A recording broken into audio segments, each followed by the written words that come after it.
Après plusieurs déménagements, Max et sa mère retournent dans la maison où il a vécu lorsqu'il était enfant. En déballant ses affaires, Max trouve une photo de son père, Jim, qui est décédé. Mais lorsqu'il touche la photo, quelque chose d'étrange se produit. L'image de la télévision devient floue et il pense qu'il a des hallucinations. Max se lave le visage et part à l'école. En chemin, il passe devant un ancien laboratoire appelé Entech, où travaillait son père. Alors qu'il observe les lieux, sa mère lui envoie un message. Mais lorsque Max prend son téléphone, ses mains le font s'éteindre complètement. Il est désormais certain que quelque chose ne va pas chez lui. Pris de panique, Max se rend à l'école à vélo, mais il est tellement distrait qu'il manque de percuter un camion. Il se renverse sur une balustrade. Max se réveille et voit une fille nommée Sophia, celle qui conduisait le camion, qui le surveille. Après s'être assuré qu'il va bien, elle lui dit de la retrouver après l'école pour réparer son vélo. En marchant dans les couloirs, il remarque une plaque dédiée à son père, qui indique qu'il est mort pendant un ouragan.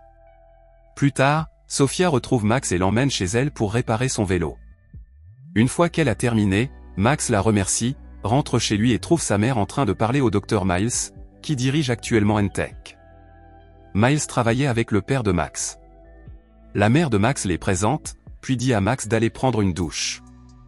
Mais lorsque Max sort de la salle de bain, cette étrange sensation de bug réapparaît. Pendant ce temps, dans le laboratoire technologique final, quelque chose d'étrange se produit. Un petit drone extraterrestre s'allume à l'intérieur d'un des bassins et commence à émettre une énergie étrange. Les scientifiques s'en aperçoivent, mais lorsque quelqu'un tente de s'approcher, la situation devient dangereuse. Le drone s'enfuit, échappant aux gardes et s'échappant du bâtiment en creusant dans le sol. À la maison, Max s'assoit pour dîner avec sa mère. Elle lui explique que Miles était présent le jour de l'accident qui a tué son père. Cette nouvelle stresse Max et ses pouvoirs s'activent, coupant tout le courant dans la maison lorsqu'il se rend à la cave pour réparer le boîtier à fusible. Max trouve des réserves de survie cachées, de la nourriture, de l'eau et des guides contre les ouragans. Cela le rend encore plus curieux. Plus tard, Max recherche Miles sur son ordinateur et trouve des informations sur la tornade qui a détruit le laboratoire Entech. Lorsqu'il en apprend davantage, les pouvoirs de Max se manifestent à nouveau. Ses mains commencent à briller d'une sorte d'énergie liquide. Confus et dépassé, Max se rend à l'extérieur pour tester ses pouvoirs. Il se rend compte qu'il est comme une batterie humaine capable de créer de l'énergie. Mais comme il ne sait pas comment la contrôler, les objets autour de lui explosent. Ne sachant pas ce qui lui arrive, Max s'enfonce dans la forêt avec son vélo, mais son corps finit par céder et libère une énorme décharge d'énergie avant de s'effondrer. Quand il se réveille le lendemain matin, il se retrouve dans son lit. Ses vêtements sont complètement détruits, ce qui le rend encore plus confus, alors qu'il se dirige vers la salle de bain pour réfléchir. Il remarque qu'un étrange drone blanc le suit. Désespéré, Max attrape une batte pour se défendre. Sentant la panique de Max, le drone lui parle et lui demande de se calmer. Il se présente comme Steel, un être extraterrestre qui se nourrit de l'énergie spéciale produite par le corps de Max. Steel explique qu'il sert à protéger Max contre la perte de contrôle. Comme dans la forêt, Max, encore sous le choc, demande qui est Steel et d'où il vient.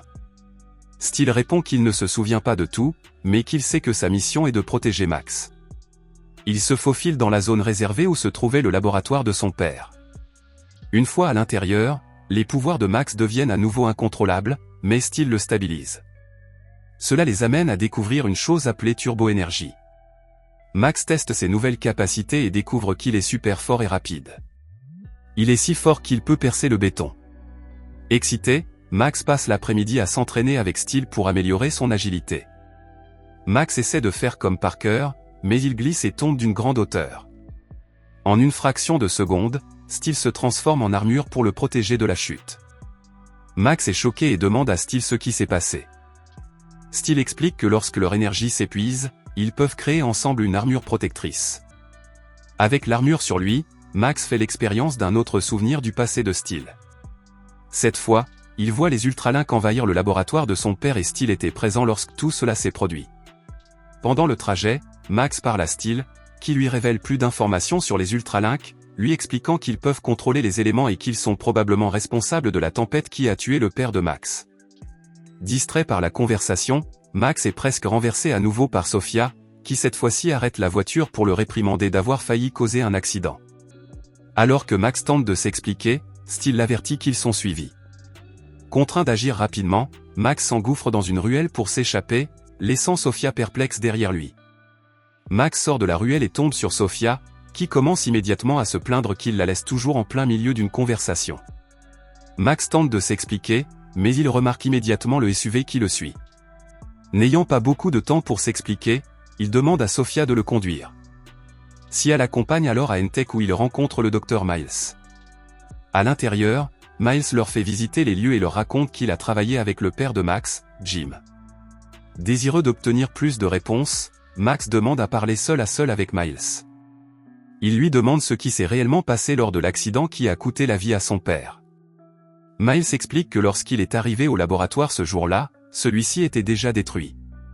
Miles montre à Max un noyau énergétique miniature, qui, selon lui, était le plus grand projet de Jim, conçu pour capter tout type d'énergie. Selon Miles, Jim était tellement obsédé par le noyau qu'il a ignoré d'importantes procédures de sécurité, ce qui, selon Miles, a causé l'accident dans le laboratoire.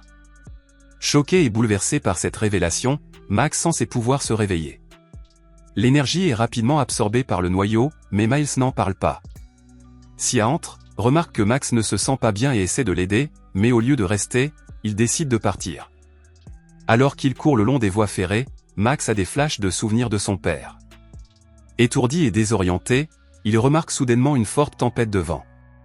Un ouragan se dirige vers lui. Finalement, l'ultralinge se révèle à travers la tempête étend un bras énorme pour attraper Max. À la dernière seconde, Steel apparaît et se transforme en armure pour protéger Max, absorbant une partie de l'impact. L'attaque met Max et Steel hors d'état de nuire et ils sont contraints de s'enfuir pour sauver leur vie. Rink l'entoure à nouveau de son armure.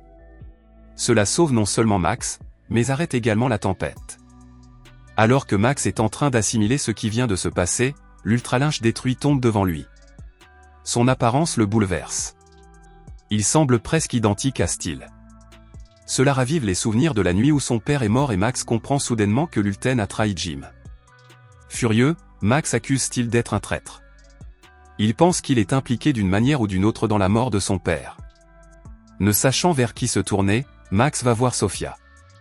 Il promet de tout lui expliquer plus tard, mais lui demande de toute urgence son fourgon et un téléphone. À l'aide d'un gant spécial, Max appelle le docteur Miles et lui dit que sa mère a été capturée. Il avertit Max qu'ils l'ont probablement emmené dans l'ancien laboratoire Endotech et qu'il s'agit d'un piège. Mais Max ne l'écoute pas et se rend directement sur place. Ignorant qu'il a été trompé, Max continue à chercher sa mère et finit par trouver le laboratoire où travaillait son père. Là, il découvre que quelqu'un surveille ses signes vitaux. Au cours de son exploration, il trouve le noyau énergétique grandeur nature et se rend compte que Steel est piégé à l'intérieur.